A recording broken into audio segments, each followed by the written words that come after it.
Today, we are exploring the history of the Ford Trimotor and Henry Ford's role in early aviation, and even more specific than that, the history of this Ford Trimotor, the NC 8407, all the while experiencing history firsthand by taking a ride on a Ford Trimotor ourselves.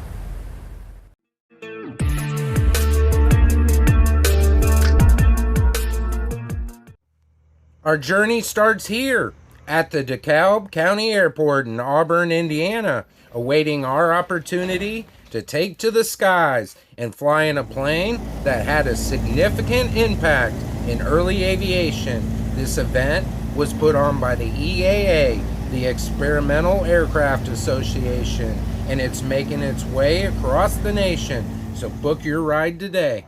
Let's get into it now and discuss Ford's impact on early aviation. There were a few key events that led to Ford's involvement in early aviation, starting with the year 1909, only 1 year after the introduction of the Model T, and 5 years or so after the Wright brothers' historic flight in Kitty Hawk, North Carolina. 1909 would be the first year that Ford would experiment and build its first airplane. Henry Ford would have 3 of his factory workers, along with his 15-year-old son Edsel and his friend Charles Van Auken, build a monoplane with a Model T engine. This plane was modeled using plans for a Blériot 6, a French aircraft. Louis Blériot was the first to fly across the English Channel in a heavier-than-air aircraft on July 25, 1909. The next historical event that propelled an advancement in aviation came on June 28, 1914, when Archduke Franz Ferdinand was assassinated, and it led to World War I. World War I would become the first major conflict involving aircraft. It would make many, like the Red Baron and the Ace of Aces, Eddie Rickenbacker, famous, and it led to many aviation advancements. Upon the U.S. entering World War I on April 6, 1917, the U.S. government reached out to 2 top engine designers, Jesse Vincent of the Packard Motor Car Company and Albert J. Hall of the Hall-Scott Motor Car Company, to design an engine far superior to other countries. They produced the Liberty 12 engine. The War Department placed an order for over 20,000 of these engines and divided the contract amongst many companies, including Ford. Ford Motor Car Company would produce almost 500,000 cylinders for these motors and build 3,950 Liberty 12 engines for the war effort. Into the Golden Age of Aviation we go, the years between the wars, and it is during this period the next significant milestone happened, showing Ford's interest in aviation. The year is 1919, when a provision was added for aircraft manufacturing in Ford's company's charter. Originally, their plans were for lighter-than-air aircraft like dirigibles. Our story now turns to an automobile and aviation pioneer, William Bushnell Stout, who during his lifetime had the second most patents, only to Thomas Edison. Stout got his start in aviation, working for the Packard Motor Car Company, producing Liberty engines during World War I. William Bushnell Stout was awarded a contract with the United States Navy for 3 Stout ST-1 torpedo bombers. In 1922, during a test flight, the prototype crashed and the Navy pulled its contracts. Stout was back to square one and would start a new endeavor that required significant funding. Stout would ask for $1,000 from over 100 prominent businessmen, including Henry and Edsel Ford. With these funds, William Bushnell Stout would form the Stout Metal Airplane Company in 1922. The Fords wanted to buy out the remaining investors in Stout's company. Like in the Godfather movie, Ford made Stout I'm going to make him an offer he can't refuse. If Stout would convince the remaining 128 investors to sell their portions to Ford, he would then build an airport along with a factory for the Stout Metal Airplane Company. In 1924, the airport was completed along Oakwood Boulevard in Dearborn on 260 acres, including 2 grass runways, night lights, and a 20,000 square foot factory. Throughout the airport's history, it would hold many firsts, not only in the United States, but the world. The airport was the first to build a hotel, the Dearborn Inn, for passengers in the world. It had the first guided flight of a commercial airliner by radio, the first all-metal, multi-engine commercial airliner in the United States was built here. The first regularly scheduled passenger airliner in continuous domestic service was also started here. Under the Airmail Act, we will discuss in a moment, the first contract for airmail domestic routes was flown from here, and the first airplane terminal in the United States. Let's fast forward to 1925, 6 years removed from the Great War, where planes soared the skies of Europe, making an indelible mark on the human consciousness. It was this year, 1925, many key events would create an aviation industry almost overnight and would have Ford front and center with his fingerprints on the advancement of aviation, starting with the enactment of the Airmail Act of 1925, allowing the Postmaster General to provide companies with contracts to deliver airmail. The winning bidders would be compensated $3 a pound for the first 1,000 miles. Also in 1925, Ford would purchase the Stout Metal Airplane Company and place it under its aviation division, headed by his son, Edsel Ford. Ford would also win one of the first contracts under the new Airmail Act to deliver mail between Chicago, Detroit, and Cleveland, leading to the formation of Ford's Air Services. This service would become the world's first commercial cargo airline. Ford would use Stout's 2AT Pullman aircraft, the first all-metal aircraft in America, as its primary flyer. The Stout 2AT was powered by a Liberty engine and was used in early airline travel and mail transport for Ford's Air Service. The first plane designed after Ford's acquisition of the Stout Metal Airplane Company was the Stout 3AT.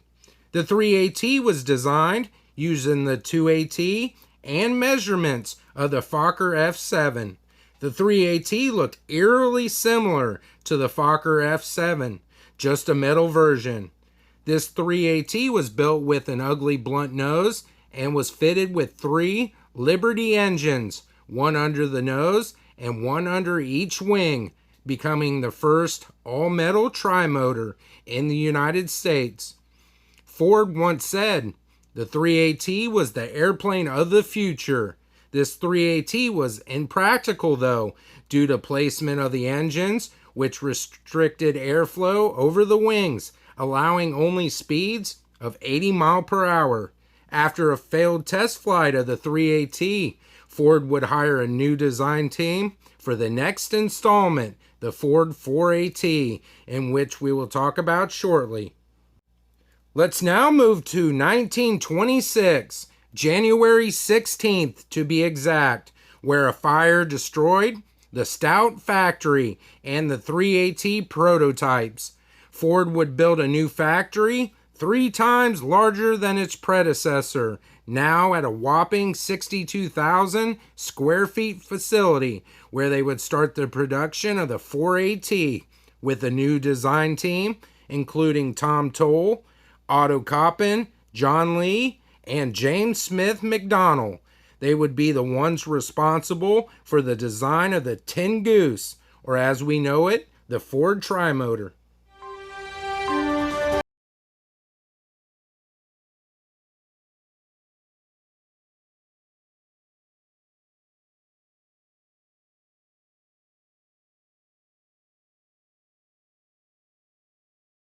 intended program with breaking news. This just in May 9, 1926, Richard Byrd does the unthinkable. He becomes the first man to fly over the North Pole in his Fokker F-7 plane named the Josephine Ford. Now back to our regularly scheduled broadcast and making a venue change. Off to the Henry Ford Museum in Dearborn, Michigan to check out the plane that made history and became the first to make it to the North Pole, the Josephine Ford. Ford would help finance Byrd's polar exploration to the North Pole, and he supplied him this Fokker F-7 you see here. The plane was named the Josephine Ford in honor of Edsel Ford's daughter, Josephine. Byrd, along with his pilot Floyd Bennett, would leave from Spitsbergen Island, located on the Svalbard archipelago in northern Norway, on a 15-hour and 57-minute flight, reaching the North Pole after flying 1,535 miles. After the failure of the 3AT model, it was imperative that Ford got it right with the 4AT. Ford lent his name to this plane to lend credibility to a fledgling aviation industry where safety was a major concern. Just like the Ford's cars, he would help produce an airplane that was well designed, relatively inexpensive, and reliable, changing the narrative and showing America that it was safe to take to the skies and fly. With the new design team, the 4AT was born, the plane we now know as the Ford Trimotor. The 4AT was produced during the year 1926, and here is a description of the Ford Trimotor from its manual. It is an all-metal, cantilever high-wing cabin monoplane. It is constructed from heat-treated aluminum alloy. Let's pause there for just one moment. This aluminum alloy, he mentioned, is Duralumin, which was created by the Aluminum Company of America, consisting of a mix of aluminum, copper, manganese, and magnesium, which doubled the aluminum's tensile strength without increasing the weight. These aluminum coverings were also covered with a corrugated sheet. The fuselage followed a design pioneered by Hugo Junkers and was constructed rectangular with a round deck, constructed entirely of duralumin with an alclad covering. This alclad covering was heat treated and provided corrosion resistance. Our next significant milestone utilizing the Ford Trimotor services came in 1928 when Transcontinental Air Transport was founded by Clement Melville Keyes, who is often referred to as the father of commercial aviation. This service was created to provide customers transcontinental trips from New York to Los Angeles. Keyes requested Charles Lindbergh, the famous aviator who just 1 year earlier, aboard the Spirit of St. Louis, became the first to perform a transatlantic flight, to set up a route for this service. This journey would be a 48-hour trip, starting in New York, where passengers would board the Pennsylvania Railroad and travel overnight to Columbus, Ohio. Once in Columbus, you would board the first Trimotor and embark on the first leg of the trip, making stops in Indianapolis, St. Louis, Kansas City, and Wichita on your way to Winoka, Oklahoma. Once in Winoka, you would board a train on the Santa Fe Railway on an overnight trip to Clovis, New Mexico. Once in Clovis, you would board your second Trimotor along with a different crew on the second leg. You would make stops in Albuquerque, New Mexico, Winslow, Arizona, Kingsman, Arizona, and arrive in the Glendale, Los Angeles area.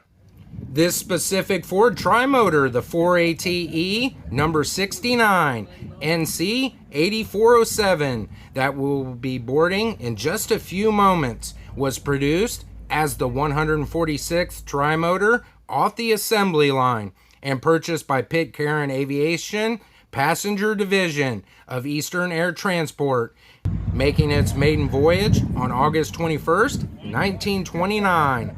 Think about that for a moment, almost 100 years ago. This NC 8407 was outfitted with 3 Pratt & Whitney R985 engines instead of the 3 Wright Whirlwind engines installed on previous models. The Ford Trimotor was the first planes built to carry passengers, and this aircraft was a pioneer in luxury air travel, revolutionizing global transportation and ushering in the golden age of commercial aviation. The NC-8407 could accommodate 3 crew members and 11 passengers with a length of around 50 feet, wingspan of 74 feet, a height of almost 13 feet. The Trimotor had a normal cruise speed of 90 miles an hour and could travel between 500 to 600 miles with standard fuel. The first Ford Trimotor flew on June 11, 1926.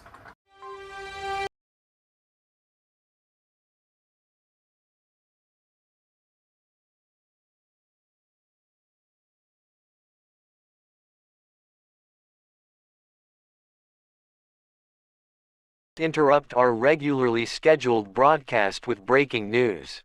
This just in November 29th, Admiral Byrd does it again, this time aboard a Ford Trimotor. He achieves another aviation first, being the first to fly over the South Pole. This NC-8407 had an amazing history, wearing many hats and being a jack of many trades. Let's now go on a ride in this Ford Trimotor as we explore its past. Starting in 1930, Eastern Airlines would lease this airplane to Cubana Airlines, where it started an air service between Havana and Santiago. Cubana Airlines was started by, here's that name again, Clement Melville Keyes.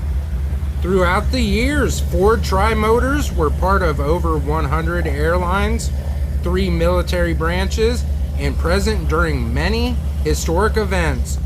It also included a future president, FDR, campaigned in a Ford Trimotor.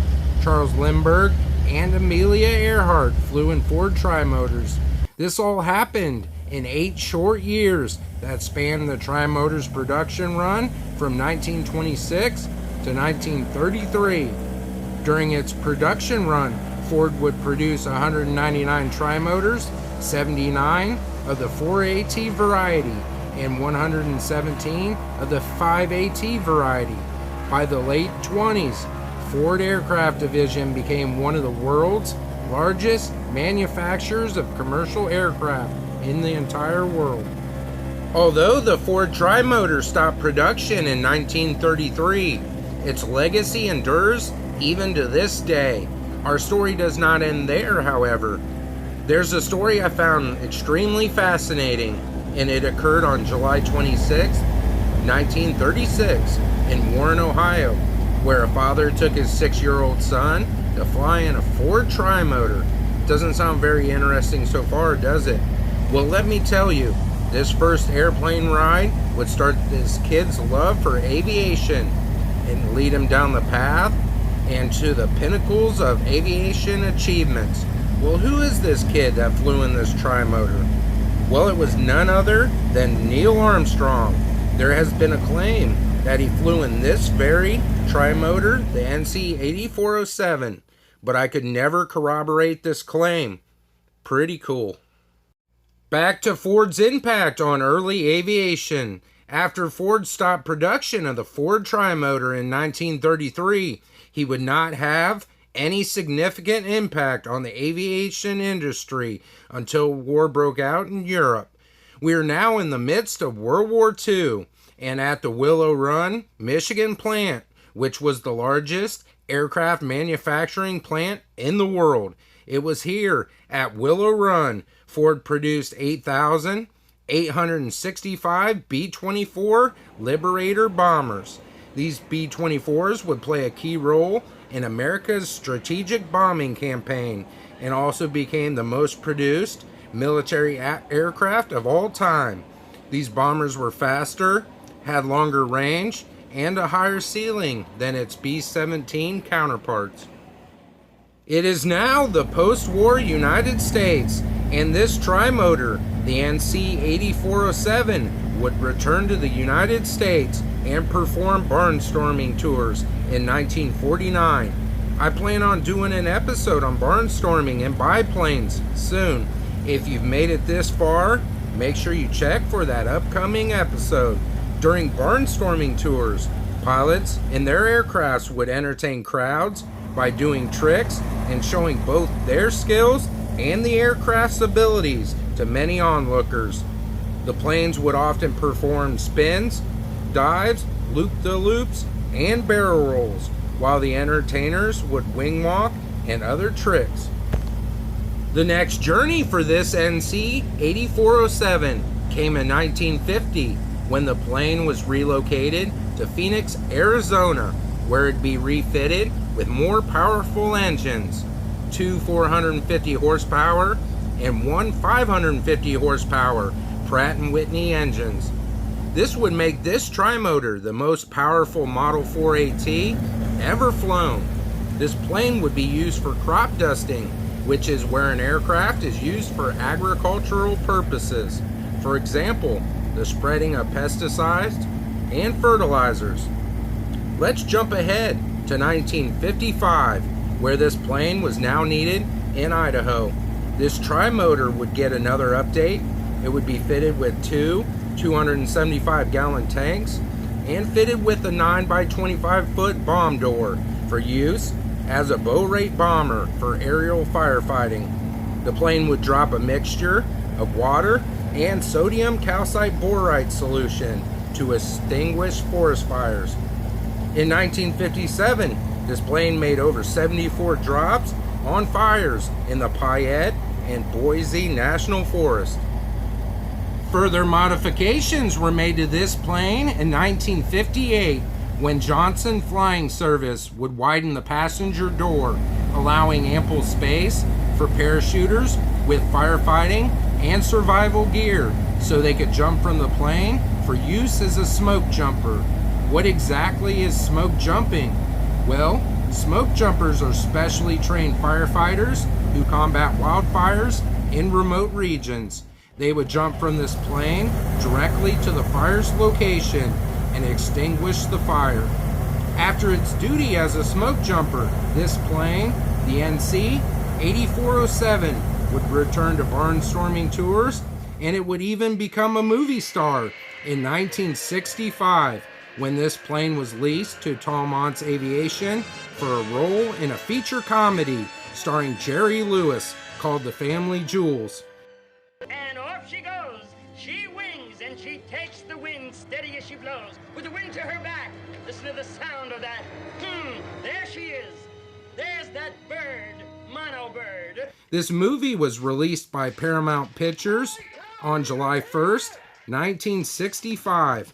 Family Jewels' plot consists of Donna Payton, who is a 10-year-old girl that inherited a large sum of money when her father passed away. Donna must choose one of her 6 uncles to be her new father.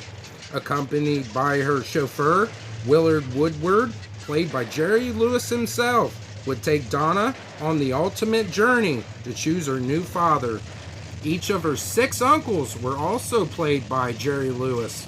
It was when Donna would meet her uncle, Captain Eddie Payton, a pilot who owns his own airline, Eddie's Airways. You get a glimpse for the first time the new movie star, this Ford Trimotor, the NC 8407. It is now 1973 and a catastrophic year for this NC 8407. While at an EAA fly-in in Burlington, Wisconsin, a severe thunderstorm rolled through town with gusts of wind clocked at 75 miles per hour, ripping this Trimotor from its downs, lifting the plane 50 feet in the air and smashing it nose first into the ground. The aft fuselage was broken into 2 parts, the wings were destroyed, the cockpit was smashed, and what was left was twisted and bent. This plane was purchased from the insurance company at scrap value by the EAA. A 12-year restoration was started, and like a phoenix, it would rise from the ashes. In 1985, it appeared for the first time since the damage at the 1985 EAA Fly-In Convention in Oshkosh, Wisconsin. And for the next 6 years, it was on display at the EAA Air Venture Museum until 1991, when it started regular passenger flights again from the museum area. As the saying goes, all good things must come to an end. And that's just about going to do it from Auburn, Indiana, and our historic plane ride. This plane is still making its way across the nation. If you want to become part of history, make sure you get on the EAA's website and book your adventure today. This aircraft is still going on strong, and in 5 years, it will celebrate its 100th anniversary. I want to thank you all for watching. Until the next one.